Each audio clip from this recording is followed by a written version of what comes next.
Nous allons, n'est-ce pas, prendre Bonjour Fanny. Alors, Bonjour Fanny, on va parler, n'est-ce pas, d'une femme ivoirienne, n'est-ce pas, en République démocratique du Congo. Elle est, en fait, chez sa famille, chez sa sœur. Suivez.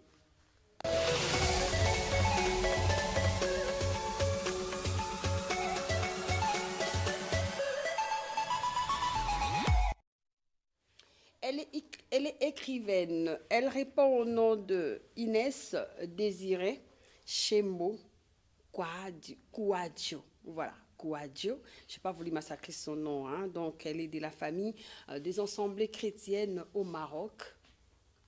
Je dis bonjour. Bonjour. Comment allez-vous? Je vais bien, merci. Ah d'accord, bien réveillé ce matin? Oui, ça va. Autrefois, j'ai partagé ces plateaux, la RTNC de Chevaux, avec votre mari, qui est aussi pasteur comme vous. Vous avez suivi? Oui. Comment vous avez trouvé son intervention? Il était bien, il est toujours bien. Alors, je vous laisse la caméra, saluer nos frères et sœurs de la République démocratique du Congo. Vous qui êtes ivoirienne, vous représentez... Oui. Voilà, Bonjour le Congo, bonjour Kinshasa. C'est une joie pour moi d'être là. Ça fait 12 ans maintenant que nous sommes mariés avec mon mari qui est congolais. Et pour moi, c'est la 3e visite ici à Kinshasa. Et à chaque fois, c'est une réelle joie. Et je prie que réellement Dieu bénisse ce pays et qu'il vous bénisse là où vous êtes. Amen. Parle-nous un peu de votre adhésion dans l'aspect ministériel. Vous êtes jeune aussi, hein? Oui. Ouais, Oui. c'était quelle occasion, quelle circonstance qui vous a amené à vivre auprès de Dieu? Ça s'est fait en 2005. D'ailleurs, c'est en cette année que nous nous sommes rencontrés avec mon mari. C'était lors d'un camp de la jeunesse dans une autre ville. Et moi, j'étais à Rabat, qui est la capitale. Et je suis allé dans cette autre ville où lui étudiait. Et voilà, ça s'est fait comme ça, c'était un moment de prière et là, je veux le dire à la façon des chrétiens, le Seigneur m'a parlé. Ça, voilà, c'était comme ça, c'était clair hein, que j'allais devenir pasteur et que j'épouserais un pasteur. Et c'est là qu'on est devenus amis tous les deux. Et puis, les choses ont évolué comme elles ont évolué. Et puis, je suis là aujourd'hui. Vraiment? Oui. Je suis très émue, en tout cas, de recevoir cette femme qui est, au fait, pasteur. Elle prêche, vous n'avez pas l'idée. Je vais nous recevoir dans le trajectoire, vous allez, n'est-ce pas, la découvrir. Votre ministère est focalisé sur la famille et sur la femme. Oui. Pourquoi? Je crois que le mal aujourd'hui serait endigué si on arrivait à restructurer la famille telle que Dieu l'a pensée. Lorsque Dieu a créé l'homme et la femme, il avait un projet en tête. Et si on arrive à se refocaliser sur ce projet-là et à le vivre tel que Dieu l'a pensé, si on arrive à vivre la famille telle que Dieu l'a voulu, beaucoup de choses dans nos sociétés aujourd'hui vont changer. C'est pour ça que nous mettons l'accent sur la famille et sur la femme, parce que je crois que la femme a un très grand rôle à jouer dans la famille. Très bien. Quoi Dieu veut dire? Je n'en ai aucune idée.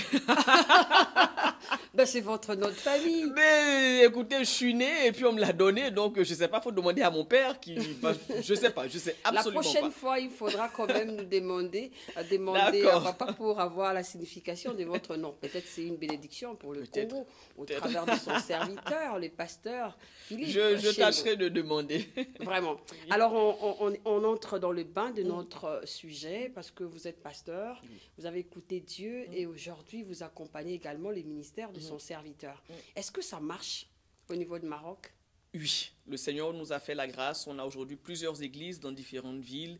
Et oui, on est là. Et pour ceux qui veulent envoyer leurs enfants étudier au Maroc, sachez qu'il y a une église là-bas de qualité qui est là où vos enfants pourront être encadrés et ils ne se perdront pas avec la grâce de Dieu. Pourquoi la famille des assemblées chrétiennes? Nous sommes une église où il y a des gens de différentes nations. Donc, il y a des Congolais, que ce soit de la RDC ou du Congo-Brazza. Il y a des Gabonais, il y a des gens qui viennent... Des Africains. Il y a des Africains, il y a des Européens. Il y a vraiment du monde de partout. Ah d'accord, c'est le monde entier. Voilà, donc on s'est dit, bon, pourquoi donner un nom qui peut-être ne reflète pas la réalité dans telle autre nation? On s'est dit, on fait simple, Assemblée chrétienne. Donc, c'est l'Assemblée des chrétiens. Peu importe d'où vous êtes, tant que vous êtes chrétien, vous êtes le bienvenu. Très bien. Et cette marche a fait exactement combien d'années jusqu'ici? La première église Assemblée chrétienne a ouvert en 2004. Ok. Donc ça fait 18 ans. 18 ans d'expérience ministérielle et Non, 18 ans d'existence de l'église. Moi, c'est 12 ans, je l'ai dit, dans le ministère. Voilà. Ah d'accord. Donc et depuis qu'on est mariés. 12 ans aussi. 12 ans aussi, oui. Bravo. Merci. Mais qui vous encadrait justement pour que vous puissiez avoir, n'est-ce pas, cette douceur, cette compréhension. Oh, merci. Bon, j'ai eu à échanger avec vous en privé il y a plusieurs jours. J'ai compris que vous êtes pas mal une femme vraiment remplie de formation, remplie d'éthique. Hein? Voilà. Notre pasteur, le pasteur Yves Vors, c'est lui qui nous a encadrés, c'est lui qui nous a formés, qui nous a donné, du moins pour moi en tout cas, qui m'a donné les bases dans le ministère. Et puis Dieu m'a fait la grâce d'avoir un mari qui est extraordinaire et à ses côtés. J'ai appris aussi, il m'a montré comment ça marche le ministère, parce que parfois on pense qu'être pasteur c'est juste on se lève et puis ça y est, c'est juste prêcher. Non, c'est pas juste prêcher, il faut être profond avec le Seigneur, il faut avoir une marche avec le Seigneur. Et ça je l'ai appris auprès de mon mari. J'ai appris à méditer, je dirais, comme un pasteur. J'ai appris à découvrir la parole de Dieu avec les yeux d'un pasteur. Donc il m'a beaucoup aidé et il continue de m'aider, et que le Seigneur le bénisse. Yes. Et maintenant, parle-nous en fait de cette coalition, de cette, n'est-ce pas, on peut dire mariage, union entre femmes pasteurs et pasteurs, parce que vous n'êtes pas seulement maman pasteur, vous êtes pasteur aussi. Est-ce que c'est vous qui aidez la vision de votre mari ou c'est votre mari qui aide votre vision? Bon, il y a un peu, je ne sais pas, une incompréhension que vous devez peut-être nous mettre la lumière. Je crois que on a la même vision. Moi, je crois que lorsque le Seigneur, Dieu, il met deux personnes ensemble, chacune de ces deux personnes a une vision. Je dirais que c'est la moitié de la même vision. Et ensemble, dans le mariage, deux moitiés deviennent une seule vision. Donc, autant il m'aide à faire ce que Dieu veut que je fasse, autant je l'aide à faire ce que Dieu veut que je fasse. Nous sommes une équipe, nous sommes complémentaires. Ah, vous êtes une équipe, mon Dieu. Ah, mais c'est fabuleux. Oui, continue. Nous sommes une équipe et si on me l'enlevait avant le temps, il me manquerait quelque chose. Et si moi aussi je partais avant le temps, il lui manquerait quelque chose. C'est comme un match qu'on doit jouer. On doit être là, veiller l'un sur l'autre jusqu'à ce que l'arbitre, qui est Dieu, siffle le dernier coup. Tant que le dernier sifflet n'a pas retenti, nous avons l'obligation de Non, mais vous n'avez pas encore achevé la course. Absolument pas. C'est le maître de temps qui dirige tout. Non, il nous reste encore du temps. Il nous reste encore du temps. À Kinshasa, vous étiez à Philadelphie. Comment vous avez accueilli? Je dirais, c'est une belle œuvre. C'est une belle œuvre et je prie que cette œuvre puisse continuer, qu'elle puisse s'étendre davantage. Et je suis d'autant touché qu'ils sont en plein mois d'évangélisation et je crois qu'on en a besoin d'annoncer l'évangile aux gens. Et je bénis vraiment le Seigneur pour toutes ces églises-là qui sont là, qui, mine de rien, font un travail formidable. Parfois, on est tellement axé sur les mauvaises choses, sur les faux pasteurs, sur les faux prophètes, sur les faux docteurs, sur les faux chrétiens, qu'on oublie une chose essentielle. Si le faux existe, c'est parce qu'il y a du vrai. Et au lieu de rester à critiquer ce qui est faux, concentrons-nous sur ce qui est vrai. Très bien. Et Philadelphie, c'est vrai. Oui, allez-y. Voilà, c'est la matinée. Hein. Faites-nous parvenir le texto. On a besoin de tels genres de modèles, n'est-ce pas, qui, en fait, nous encouragent à emboîter les pas dans tous les domaines de la vie. Vous êtes pasteur, en dehors de ça, vous faites autre chose? Je suis maman aussi, c'est un travail à temps plein. Travail en temps plein. Oui. Non, mais vous êtes fabuleux, hein? On doit faire des émissions concernant la femme. Mais en la femme, qu'est-ce que vous jaugez exactement? J'aimerais que la femme soit fière de qui elle est. J'aimerais que la femme comprenne que être une femme, ce n'est pas une faiblesse, que être une femme, ce n'est pas une malédiction, que être une femme, ce n'est pas une erreur. Nous ne sommes pas une erreur de la nature. Nous ne sommes pas là parce que Dieu avait du temps à perdre. Nous sommes là parce que nous sommes un besoin et un besoin fondamental. Dieu a dit qu'il n'est pas bon que l'homme soit seul. Et la Bible dit quoi? Celui qui trouve une femme trouve le bonheur. Donc nous sommes source de bonheur. À nos côtés, les gens deviennent heureux. Il faudrait que ça fasse tilt dans la tête et que les femmes se réveillent. Qu'elles arrêtent de chercher des choses que Dieu leur a déjà données. Qu'elles arrêtent de chercher une pseudo-liberté que Dieu a déjà donnée. Une pseudo-égalité. Il y a un terme que j'aime pas. Égalité homme-femme. Je dis, mais ça veut rien dire. Dans la Bible, Dieu a dit, faisons l'homme et la femme à notre image. On dit, Dieu les créa égaux. Nous sommes déjà égaux depuis la fondation du monde. Donc il n'y a pas à chercher une égalité. Elle existe déjà. On n'insiste pas. Voilà. On travaille seulement. On travaille seul. C'est des faux combats. Non, c'est un faux combat. Oui. Mais dans le sens du social, c'est bon, ça marche? Oui. Ah d'accord, ok, je croyais que c'était le contraire.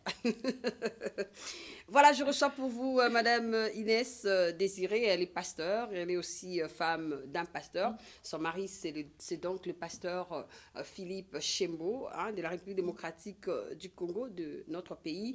Il gère l'église Famille des Assemblées chrétiennes au Maroc. Bientôt, vous allez le voir, il va juste faire un tour. Mais entre-temps, on va parler également des messagers, des Mbinza, au travers un des pasteurs qui vient nous visiter. Lui, c'est des pasteurs, celui qu'on appelle. Je tais son nom à tout à l'heure. Alors, je reviens à vous. Vous avez écrit un livre que je détiens entre mes mains. On en a discuté aussi avec votre mari. Ça se nomme « Lettre à un brebis ». Oui. Vous parlez de comment les femmes des pasteurs doivent se comporter, les enfants des pasteurs et les hommes qui ont fait de femmes pasteurs. Je ne sais pas, explique un tout petit peu avant d'entrer dans le bain. Ben, lettre à une brebis, comme le titre l'indique, c'est une lettre qui est adressée à toutes les brebis. Et nous sommes toutes des brebis du Seigneur.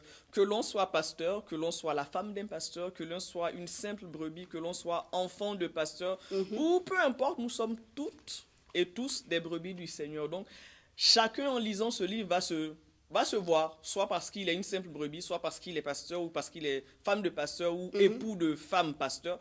C'est un condensé de beaucoup de choses. Ah, d'accord. L'inspiration venait d'où? Parce que c'est votre premier ouvrage. Oui. Voilà. Ben, du Seigneur. Non, c'est en fait la réalité. La réalité sur terrain. La réalité sur terrain, je dirais, c'est autant... Votre propre expérience. Oui, ma propre expérience, parce que je me rappelle que quand j'ai compris que j'allais épouser un pasteur, ma première réaction, ça a été non.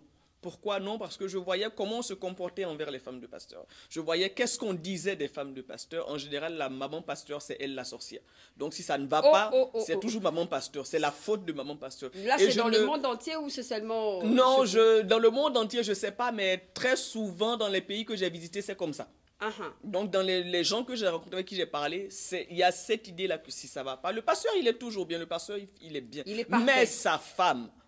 Et je me suis dit, non, moi, je ne veux pas être une femme qui sera celle-là qui est le centre de tous les problèmes.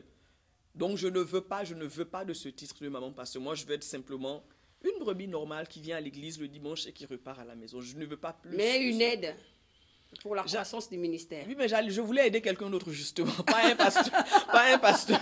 Parce que aider un pasteur, c'est compliqué. Et je ne voulais pas de cette complication-là dans ma vie. Je voulais une vie simple, une vie tranquille. Ah, d'accord. Et voilà. Il y a aussi une question de nos téléspectateurs, aussi une question de Jimmy Bwamukongo.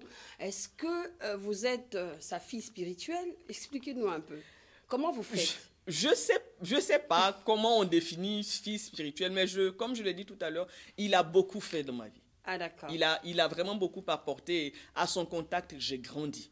C'est à son contact que j'ai affiné beaucoup de choses. Je les savais peut-être, mais avec lui, ces choses-là sont allées encore plus loin. Il y a des choses que j'ai découvertes sur moi. Et plus que tout, il m'a fait confiance. Parce que je ne suis pas la seule femme à qui le Seigneur a dit « je t'appelle à me servir ». Mais encore faut-il avoir un mari qui est prêt à vous donner cette place que Dieu vous a donnée. Et lui, il n'a pas eu peur. Il m'a donné cette place-là. Il n'a pas eu peur que je puisse faire les choses mieux que lui ou que je fasse moins. Et il ne se sent pas en concurrence ou en compétition avec moi. Nous sommes deux pasteurs à part entière. Chacun avec son style. J'aime ça. Chacun avec... Il n'a pas peur de moi et je n'ai pas peur de lui. On se complète. Comme j'ai dit, nous sommes une équipe. Et franchement, que le Seigneur le bénisse. Amen. Le Congo est béni. 108 pages, maman. Vous avez beaucoup écrit. Les conseils au potentiel, femmes des pasteurs et tout ça, les ministères ecclésiastiques, voilà, beaucoup de choses. Il faudra que les femmes, non seulement les femmes, que ceux qui en fait aiment la lecture puissent lire, parce qu'il y a beaucoup de secrets que je n'ai pas voulu dévoiler en lisant, n'est-ce pas, votre ouvrage. Oui, il y a beaucoup de secrets. Il y a aussi, je dirais, c'est comme un miroir où chacun, en le lisant, va dire « Ah, ben tiens, ça me ressemble, ça c'est comme ça que je pense, c'est comme ça que je fais. » Et si l'image que nous renvoie le miroir n'est pas correcte, j'encourage chacun à aller dans la présence de Dieu et avoir le courage de dire « Seigneur, je me regarde et je me rends compte que je ne reflète pas ce que tu as dit. Aide-moi à refléter cela. » Très bien. Elle va prendre une petite pause, fidèle téléspectateur, si elle nous en a l'excellence compte. Jimmy Bwamukongo et Maman Dorcas Ngamangoy, Fortina Ekouchou depuis l'Europe, mes amis d'Amidjo, je vous convie de suivre Bonjour Fanny. Tout à l'heure, on va prendre son mari pour mettre... Et ensuite, on va prendre...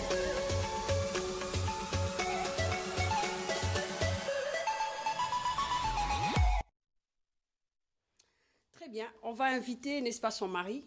Il va venir nous rejoindre sur cette antenne parce que c'est très important. Il reflète l'image de la République démocratique du Congo au Maroc. Félicitations, pasteur Philippe Chembo. Merci. Bonjour Fanny. Mais franchement, vous êtes béni. Amen.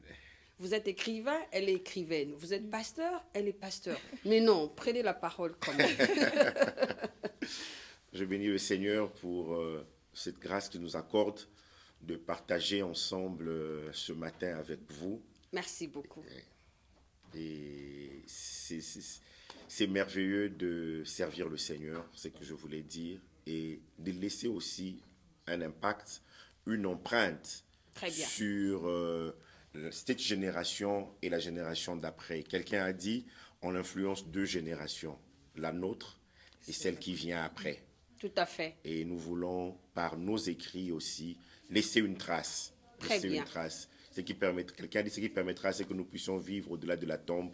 C'est ce que nous avons écrit. Ah d'accord. D'autres veulent partir en Europe, d'autres en Asie, mais vous, vous avez écouté la voix de l'Éternel au Maroc. Oui. Et vous avez saisi votre opportunité. Qui était votre conseiller ou qui est vos conseillers? Qui sont vos conseillers? C'est le Seigneur. C'est le Seigneur. Nous Ok. avons aussi des amis qui nous encouragent à rester dans la vision que Dieu nous a donnée. Ok. Parce qu'on peut être tiraillé ou tiré de toutes parts par rapport à ce qui marche. On le voit dans la Bible. Dans Genèse 25, on voit Isaac. Il voit que ça ne marchait pas là où il était. Il devait aller en Égypte. Dieu lui dit, écoute, tu restes à Guérard. Là, je te bénirai. Là, je t'ouvrirai les portes. Et alors que tout semblait être sec, qu'il y avait la famine, Isaac a prospéré. Donc, le plus important, c'est d'être là où Dieu nous veut. Très intéressant. Laissez-moi quand même vous présenter ce couple. Nous sommes la chaîne du développement. Cher caméraman, prenez d'abord ce couple. C'est en fait la volonté de Dieu rester ensemble, la volonté de Dieu de connaître la vision. Il faut savoir pourquoi vous êtes ensemble, vous avez quelle mission, vous avez quel devoir, et ensuite pour la nation, pour des nations. Je reviens à vous, vous avez prêché autrefois, c'était le dimanche dernier à Philadelphie. Est-ce qu'on peut savoir l'accueil? Vous avez parlé de l'évangélisation. Pourquoi l'évangélisation aussi? Pourquoi l'évangélisation? C'est le mandat que Christ nous a confié. Allez, faites de toutes les nations des disciples, les baptisons au nom du Père, du Fils et du Saint-Esprit, et enseignez-leur à observer ce que je vous ai prescrit. Et donc, en tant qu'enfants de Dieu, nous devons nous investir. Christ revient bientôt, nous devons parler de sa part. Ok. J'aime souvent les dire, les personnes, on peut donner l'argent à quelqu'un, on peut donner une maison à quelqu'un, des richesses à une personne. C'est bien restaurant. Ok. Tout à l'heure, là, nous sommes recueillis en voyant le départ du Ouais, directeur. du directeur, voilà. Il- Kalima Simbourou. Oui, il a fait son travail. Et quand Dieu dit, comme dans le psaume 90, « Fils de l'homme, retournez », personne ne peut résister à cela. Et nous allons tout laisser ici sur la terre. Mais les personnes que nous avons gagnées à Christ, nous aurons la joie de le revoir ce jour-là au ciel. Voilà toute la différence. Et nous avons reçu ce mandat de dépeupler l'enfer. Parce que l'enfer n'a pas été préparé pour l'homme, nous Ok. dit Matthieu 25. Dieu a préparé l'enfer pour Satan et ses démons. Parce que souvent, les Très gens se bien. posent la question, mais si Dieu est bon, pourquoi il va laisser les hommes et les femmes d'éternité en éternité passer tout ce temps-là en enfer? Mais c'est l'homme, dans sa rébellion, qui décide d'aller en enfer. Mais ce n'était pas le plan de Dieu que l'homme puisse aller en enfer. Très intéressant. Nous sommes bénis d'avoir ce couple. C'est pour la toute première fois dans Bonjour Fanny, soit dans la RTNC de Chevaux, de pouvoir recevoir un couple aussi très dynamique comme ça. Félicitations, je pense que vous avez attiré d'autres couples à venir vers nous pour enseigner, n'est-ce pas, informer les téléspectateurs. Alors je reviens d'abord à la dame. Vous avez écrit votre premier livre et votre mari en a fait 6. Oui. Vous avez encore d'autres inspirations? Oui, je vais, avec l'aide du Seigneur, sortir le second dans les mois qui suivent. Ah d'accord, c'est déjà quoi? Ah, c'est un livre. Avec la maison d'édition, on a dit pas de publicité, donc c'est eux qui gèrent ça, donc j'ai pas le droit de donner des informations. Ah d'accord. Sinon voilà, donc, mais c'est un livre intéressant. Et voilà, pasteur, vous en avez 6. Oui. Est-ce que vous pouvez nous rappeler rapidement? Le tout on premier, termine avec vous. le tout premier livre, c'est Le serviteur selon Dieu. Ça nous parle comment nous devons travailler au sein de l'église. Il arrive qu'on arrive dans une église, on nous dit, ah, toi tu chantes tellement bien, va à la chorale. Ah, toi tu aimes prier, va à l'intercession. Mais en fin de compte, ces personnes-là nous posent des problèmes parce que ces personnes ne sont pas fermées. Ok. J'aime souvent le dire, la préparation vaut mieux que la réparation. Très bien. Et donc, à un moment, je me suis dit, il était temps. Parfois, il ne faut pas réparer, il faut changer. Oui. Donc, il est bon de se préparer. Donc, Ok. avant de servir dans nos assemblées, vous devez d'abord passer 6 semaines où on vous forme sur le service. Pourquoi vous devez servir? Quelles sont les qualités? Les qualités spirituelles, les fondements même du service. Et nous expliquons cela. Et dans la suite, j'ai écrit ce livre-là qui est devenu aujourd'hui un outil au-delà de la famille des assemblées chrétiennes. Plusieurs églises s'en servent. Et la qualité des ouvriers, que ce soit à l'accueil, les gens qui balaient, qui nettoient les toilettes, la qualité du service a changé. Ah, le deuxième livre, c'est L'ami aime en tout temps, où je parle de l'amitié. J'en ai parlé longuement la dernière fois. Voilà, nous étions avec vous à Mijo, oui, où on était des conférenciers. Exact. Vous avez bien explicité, hein. Félicitations. On va faire passer cet élément la fois prochaine.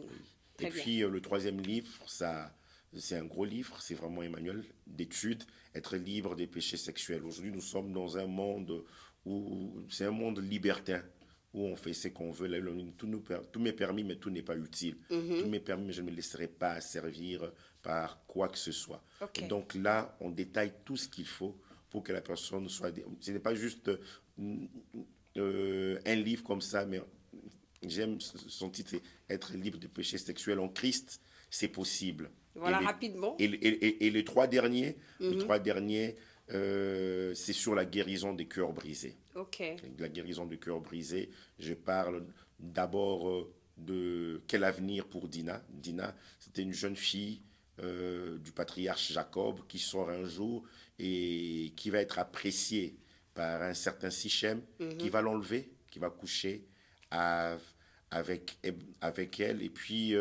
lui se croit tout permis puisqu'il est prince, il dit, bon, je vais verser la dot, j'ai l'argent, vous allez rester avec nous, ainsi de suite. Mais dans cette transaction, on voit qu'on ne parle pas de Dina. Qu'est-ce qu'elle aurait pu ressentir? Elle a dû ressentir. C'était tellement fort. Et son père aussi ne dit rien. Ses frères Siméon et Lévi se fâchent. Ils vont tuer, ils vont se venger. Donc, dans ce récit, il y a tellement de choses qui sont dites, mais la victime, personne ne s'en occupe. Personne ne s'en occupe. Nous montrons comment, je montre comment est-ce qu'il est possible de s'occuper de la victime. Voilà, je vous remercie infiniment. C'était vraiment un temps propice, très intéressant. Mais sinon, où peut-on avoir des livres?